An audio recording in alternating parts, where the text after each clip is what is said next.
Olá, pessoal. Está começando mais um podcast Jogando na Mesa, seu podcast sobre negócios e empreendedorismo. Comigo está o Rodrigo. Tudo bem, Rodrigo?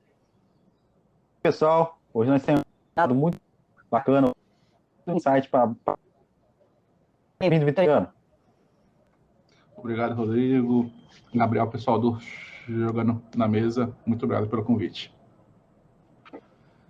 Então, quem que é o Vitoriano hoje? Bom, Vitoriano hoje é um cara que mexe, digamos que respira dia a dia empreendedorismo e inovação. E eu vivo em volta de startups, empresas inovadoras, mas claro que isso não foi, digamos que sempre o dia a dia, né? Mas há uns 5, 6 anos eu já estou nessa área e é uma área que tem me desenvolvido muito, inclusive. Como iniciou a carreira na área de inovação, Cristiano? Errei o nome, desculpa. Vitoriano. Acho que só, faz a pergunta que daí corta, talvez, ou não? Beleza, pode ser. Como iniciou a carreira na área de inovação, Vitoriano? Bom, lá nos meados de 2014, eu entrei para um curso da Fundação Estudar chamado do LabX, que ele é voltado para a liderança, e aí começou a me despertar algo mais. E, de fato, o evento que virou a chave, que foi o divisor de águas, por assim dizer, foi o Startup Weekend de 2015, lá na cidade de Cuiabá, onde eu estava já há um tempo estagnado, sem um norte, sem um rumo, e aí tanto eu falo pessoal como também profissional. E eu fui nesse evento, acabei ficando sabendo um dia antes, por conta da minha mãe, que eu fui acompanhar ela numa reunião de apoio lá, patrocínio. E aí eu fui, né? Tava fazendo nada em casa, falei, vamos lá ver, né? No máximo a gente conhece pessoal novo e tal. E aí foi, digamos que a experiência que acabou mudando a minha vida. Então, acabei conhecendo muita gente boa, pessoas boas, empreendedores bons. E aí despertou um pouco essa veia de empreendedor em mim e de inovação, de startups. E aí, a partir disso, eu fui adentrando um pouco mais nesse ecossistema. Eu fui participando mais de eventos como os encontros, como os antigos meetups presenciais, né? E eu vi que eu tinha a chance de ajudar um pouco mais e não só estar ali, digamos que de uma forma passiva, absorvendo. Então, daí eu fui aos poucos ajudando, fui auxiliando na organização, eu fui ajudando a arrumar mesa, cadeira, fui aí ajudando na parte da inscrição, até que ali nos meados de 2016 para 2017 eu vi que eu tinha a chance de ajudar mais e organizar de uma forma mais ativa. E daí eu entrei para o Startup MT, e aí, desde então, eu estou inteirado com a parte de comunidade de startups, onde eu atuo até hoje. E a partir disso, eu vivo basicamente voltado para o empreendedorismo, inovação e para startup também. Para falar um pouquinho de inovação, às vezes muitas pessoas têm a impressão que é só para altas empresas, né? A empresa que são mais pequenas, pequeno e médio empresários, acha que isso é muito difícil encontrar isso, né? Implantar isso. Isso, de fato, se acha que é um mito? As pessoas mais inferiores conseguem ter acesso à inovação, praticar inovação no dia a dia? Sim, sim. Inclusive tem alguns exemplos interessantes, mas eu acho que o intraempreendedorismo, empreendedorismo de fato e a inovação, a gente pode aplicar basicamente em quase tudo. Então, desde que você seja até um motorista de ônibus, alguém que trabalhe em um mercado que for, você pode aplicar alguma coisa dessas. E eu lembro de um exemplo bem interessante que eu estava ajudando na inscrição do Inovativa do ciclo de 2020, se eu não me engano, lá de Mato Grosso. E tinha um cara que achava que não devia escrever, né? Eu falei, tá, mas o porquê você escreveu primeiro? Não, porque eu vendo água. Eu falei, tá, beleza, então vamos ver, né? Eu vendo água, mas eu vendo quase, acho que 5 vezes mais e com o valor 2 vezes mais ou 3 do que o outro cara que vende. Tá, então peraí, você está fazendo alguma coisa diferente, porque você vende a mesma água por um preço mais caro e você vende mais. Então, com certeza ali, ele tem alguma vez algum método, alguma coisa que ele está inserido de inovação ou de empreendedorismo que seja sobre a parte de atendimento, cliente, experiência, alguma coisa ele tipo, entrega mais do que a outra empresa. Então, isso vale para quase tudo. Conta pra gente, pro pessoal de casa, como é gerir uma comunidade de startups. Aproveitando também, até para mencionar também que você é também agente inovativa, né? Isso, hoje eu estou como líder alumni e inovativa, e no ano passado eu fui líder de comunidade pelo estado de Mato Grosso, mas também atuava no estado do Paraná. A gestão de comunidade é uma coisa muito gratificante, muito interessante, muito boa, porém é muito desafiadora. E aí, assim, você aprende muita coisa, você aprende a lidar com pessoas, conexões, ações, eventos, mas com isso você também, de uma certa forma, aprende a lidar com, acho que o principal seria a parte de resolução de problemas, porque aparece muita coisa e aí você precisa resolver da melhor forma possível e você sempre está em contato com muita gente.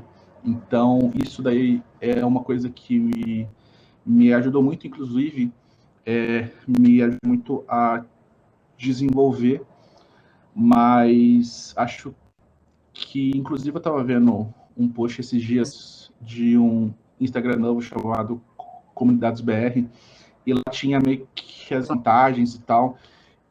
E, de fato, assim, o que hoje você, digamos que aprende, para não falar ganha, é muita parte de amizade, de alguns pontos, conexões, mas muito de, acho que processos e de interações também. Eu era um cara de Cuiabá, Mato Grosso, que não tinha quase conexão com quase ninguém.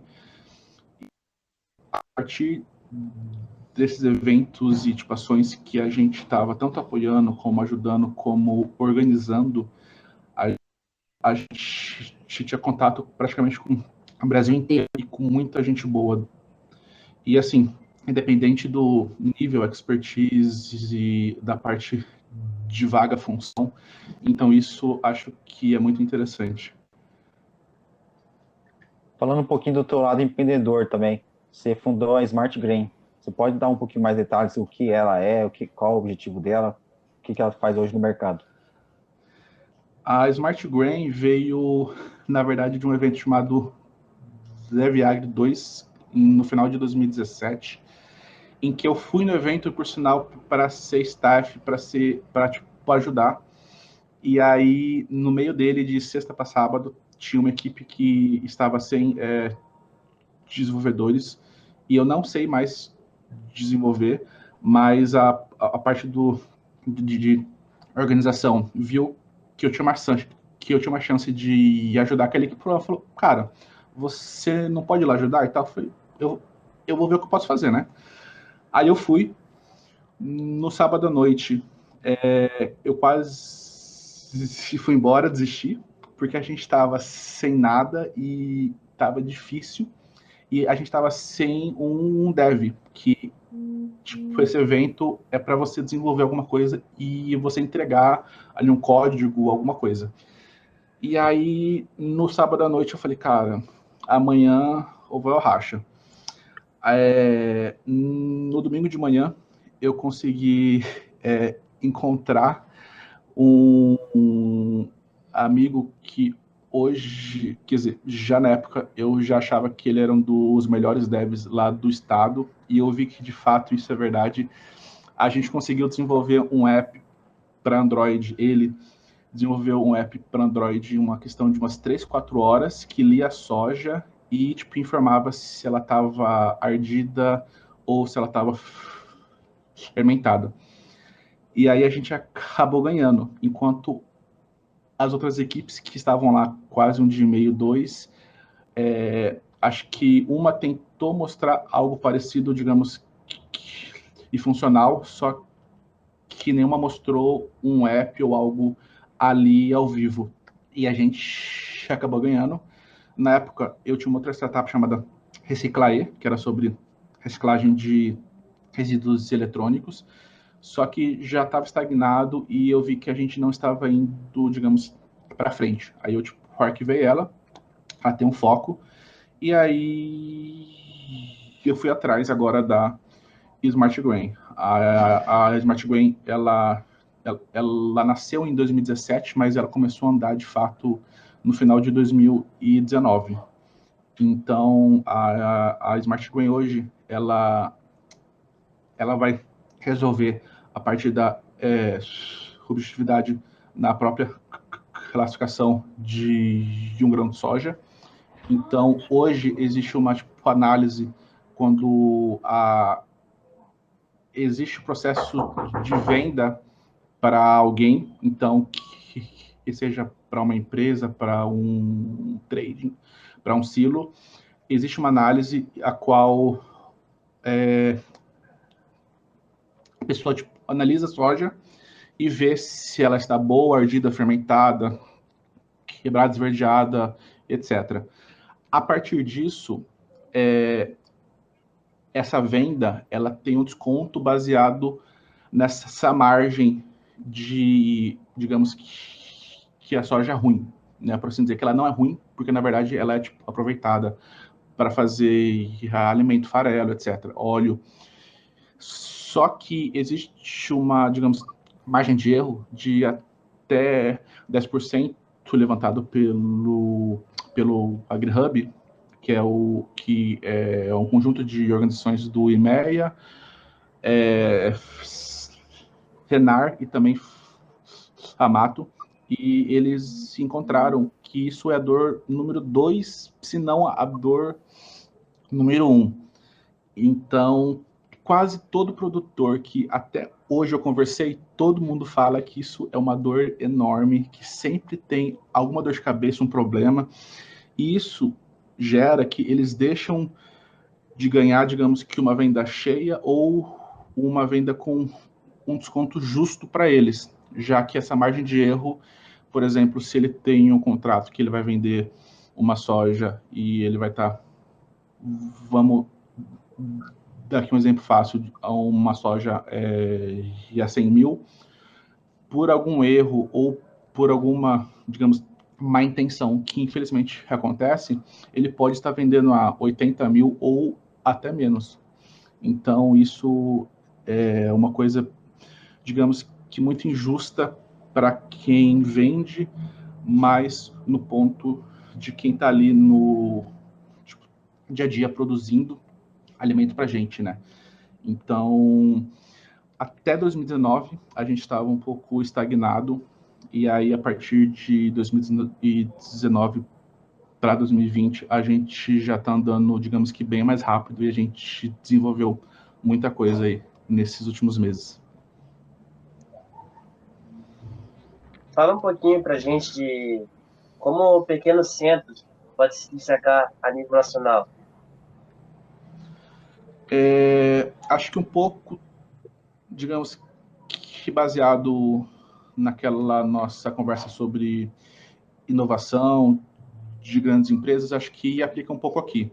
É claro que se você for para um grande centro como São Paulo, Curitiba e outros, Florianópolis, isso vai estar sendo respirado ali muito. Então, por exemplo, eu lembro quando eu fui para São Paulo algumas vezes e tipo, houve uma época que eu ia só para São Paulo, só para estar em volta desse tipo ecossistema, tipo eventos.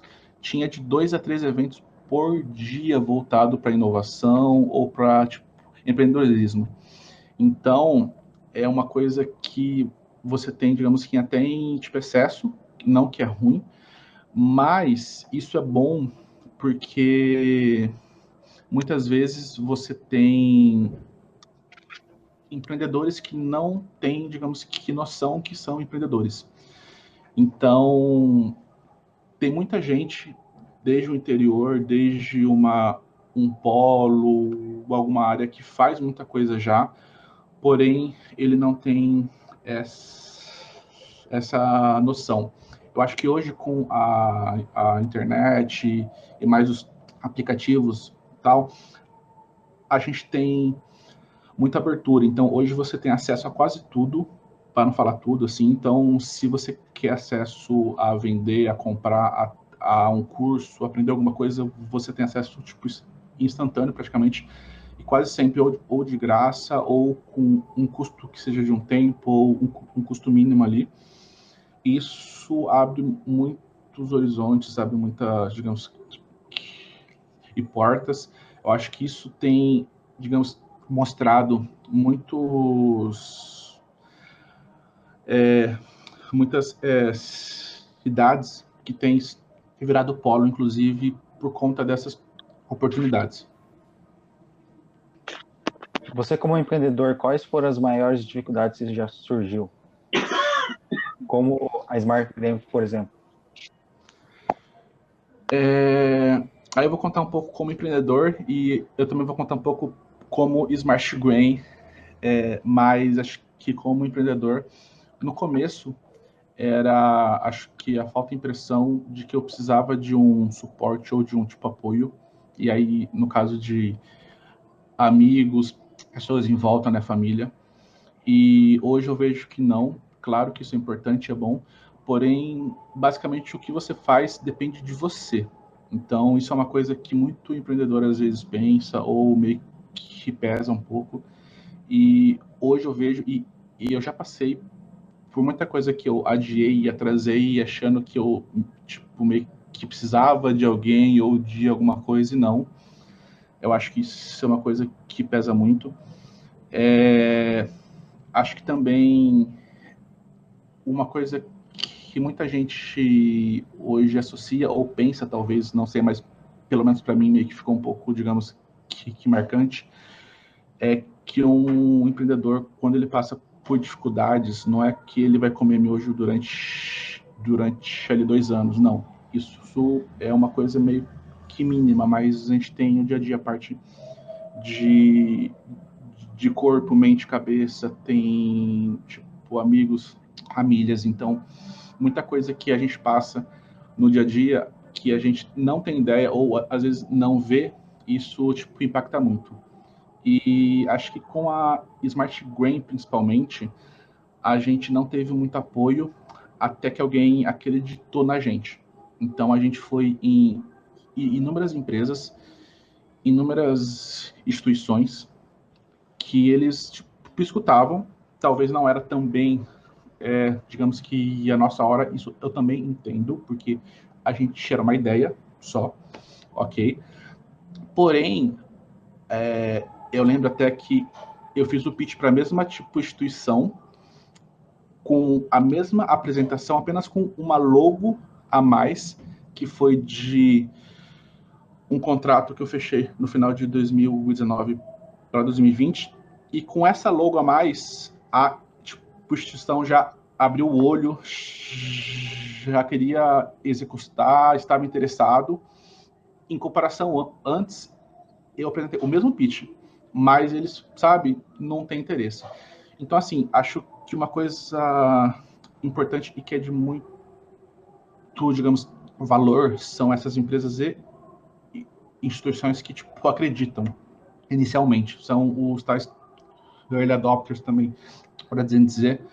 Então, isso faz muita diferença, querendo ou não, tanto na parte de empresa quanto aceleração.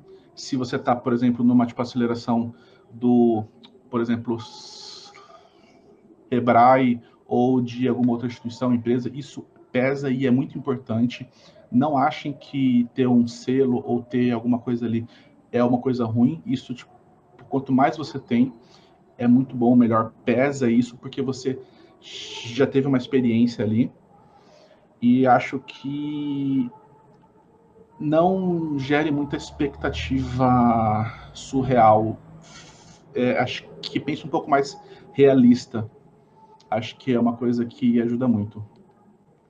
Acho que é algo bem bacana de comentar aqui, que empreendedor também tem que trabalhar também em sábado, né? Tem gente fazendo festa aí do lado de você, né? Que você comentou agora há pouco, né? Mas tem que ouvir muita coisa também, mas tá, se você acredita num objetivo claro, vai lá e corre atrás, né?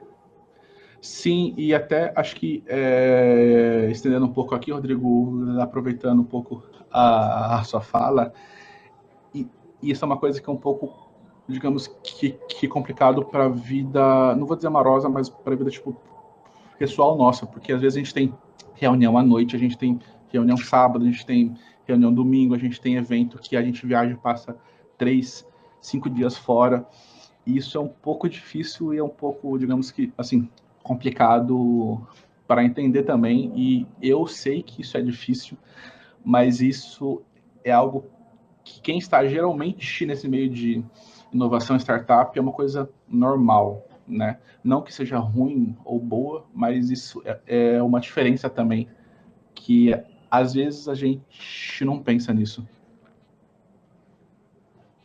Quais as dificuldades que foram encontradas ali quando iniciou aí a carreira de ser empresário?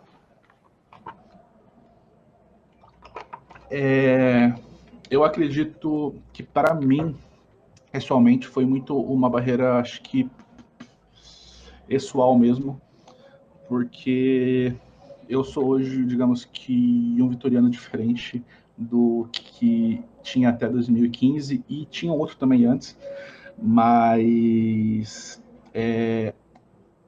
eu não tinha muita desenvoltura, muita,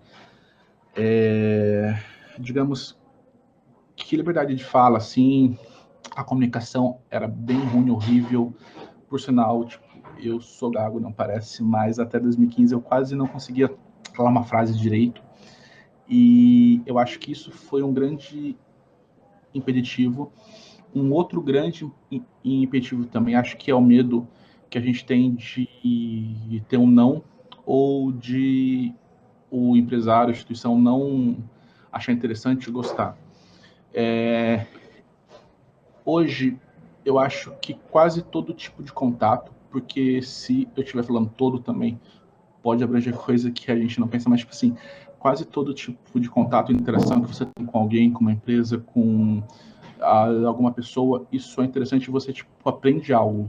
Então, desde uma conversa que você tem, um pitch que você faz, que você pega...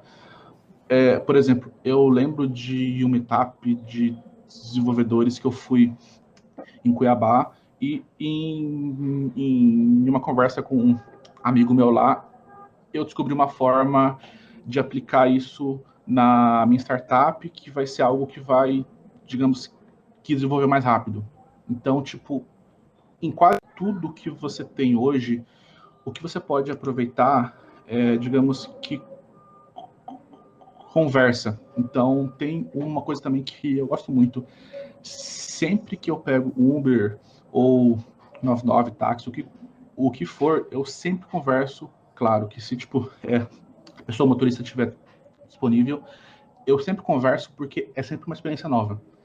Então, a gente escuta de tudo e a gente sempre aprende alguma coisa nova. Então, assim, talvez eu não seja um expert de Uber ou de 9 ou de tipo aplicativo de tipo, transporte, mas eu sei as principais diferenças, as vantagens, o porquê que eles gostam mais de um ou usam mais um outro e o que as empresas dão a mais no caso para eles. Isso é só um caso, um tipo, exemplo que eu gosto de tipo expor também, porque é um tempo, claro, que se você está ali escrevendo e-mail, você precisa ler alguma coisa, ok. Mas se você tem um tempo vago, que você não está fazendo nada, tipo, aproveita isso de alguma forma, que seja conversando. Vitoriano, você que está dia a dia falando sobre inovação, quais dicas você pode deixar para quem está querendo empreender, ou que alguém tem algum negócio e quer aplicar inovação no seu serviço? Alguma dica que pode ajudar as pessoas que estão ouvindo esse podcast? Não existe uma regra, né, alguma coisa engessada, mas geralmente tem alguns pontos que ajudam muito. Acho que o inicial é vá atrás de alguma comunidade de startups que tem aí na sua região. Caso não tenha, vá atrás de uma próxima ou de alguma que você encontre ou você se identifique. Geralmente, esse é um ponto muito de apoio. Então, eu lembro, inclusive, que os eventos e tipo, as ações me ajudaram muito no começo, que se eu não tivesse, talvez, esse apoio, essa parte de mentoria, etc., eu não estaria aqui hoje. Então, isso é um ponto inicial muito grande e que, para mim, pesa muito, não só porque eu vim, né, mas acho que isso é, digamos, que uma mão na roda ali que ajuda o tipo empreendedor de fato, principalmente no estágio inicial, aquele de ideação, validação, até o tipo MVP de fato. Acho que também procurar as entidades como, por exemplo, o Sebrae, e aí eu brinco que ele não é só, digamos, que um irmão, ele é uma mãe, um primo ali, porque ele ajuda de várias formas. Então, desde a parte de programas de aconselhamento, de consultoria, e tem muita coisa lá dentro que as pessoas às vezes não têm ideia e que pode ajudar. Então, assim, só meio que dando um exemplo meio que besta, eu não sei hoje como anda, mas eu lembro lá no estado de Mato Grosso que tem um programa de educação empreendedora para universidades, que é gratuito para as universidades, tipo, atualizarem a parte de, tipo assim, professores, né, tudo mais, de forma gratuita, e que eu me lembro tinha uma ou duas universidades só que tinham feito isso. Então, assim, tem muita coisa hoje em várias instituições, em várias empresas que a gente tem acesso, então a gente é muito interessante a gente buscar isso. Uma outra coisa também que ajudou muito no começo é a parte de mentoria. Então, isso foi, digamos, que me deu ali um norte muito interessante. Amizades que estão no meio também. Eu lembro também, depois de umas duas conversas que eu tive com uma amiga lá de Cuiabá e um amigo que era de Cuiabá e foi para Brasília, a gente estava conversando um pouco de vida, de startup, e aí eu fui entender que para ajudar os outros, eu tenho que me ajudar primeiro. Então, eu sempre me doava muito, e aí eu falo muito, tipo, 90% era para os outros, e eu, tipo, esquecia de mim. Então, aí eu, não, peraí, parei um pouquinho, refleti, e aí eu voltei um pouco e falei, não, eu vou agora me desenvolver, melhorar um pouco, é um foco para mim, que daí eu consigo ajudar mais os outros. E, tipo, a partir disso, basicamente, é o que tem acontecido. Então, eu tenho hoje, digamos que, conseguido impactar mais gente e muito mais longe. Então, inclusive, esses dias eu estava conversando com um amigo de infância que ele está, no caso, na África, e aí a gente tem a chance de criar pontos ali, conexões, que é de interesse para ambos. Então, isso é muito interessante. Vitoriano, muito obrigado pela tua participação aqui. Foi um bate-papo muito interessante aqui, fácil de falar de inovação, dá para ver que você tem muito site aqui. O pessoal também que quiser pode procurar também a Smart, seguir ela também. E nosso muito obrigado. Obrigado e eu que agradeço aí o convite de estar expondo um pouco dessa minha experiência e tipo história também, claro.